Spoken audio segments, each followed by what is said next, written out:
I'm Greg Getchus, And I'm Barb Getchus. and we own Heston's Lodge. My grandfather Merle bought it from Alan Lucretta Finn in 1943, and at the time he wrote a letter to his cousin Verl Vogan, who was serving in the South Pacific, and said, "Verl, I bought a paradise."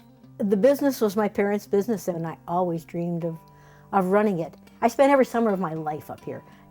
As I was growing up, even as I was married, whatever job I was working, I would quit, take the kids, and come up here. My husband would spend 2 weeks in the beginning and 2 weeks in the end to pick us up. And every time we left, our thoughts would always be here. The way of life up here, and for me, it was a freedom thing. When my kids were growing up, and we would come up for the summer, they were turned loose. There was never a curfew. I never worried about them. And they would take off on canoe trips, be gone for days, come back brown as berries, happy. Dad died in '71, and my mom ran it totally by herself until '79 when we moved up. There were always unusual pets around here, starting with my mom, who had an owl that became quite famous. She had Oli, the Swedish owl. He was a barred owl.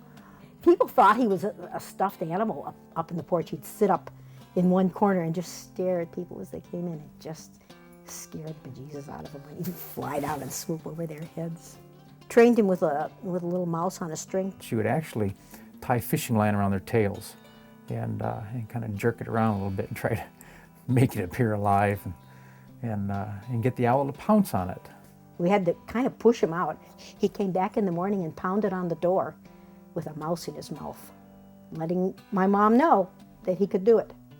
This place, when Alan Luke Finn started it, it was called the Border Camp, and our mailbox just up the road here still says the Border Camp. We didn't see any real need in changing it. Besides, there's a bunch of other stuff we have to get done, so. We run a small lodge. We don't serve meals, but we do cook pizzas for neighbors and guests.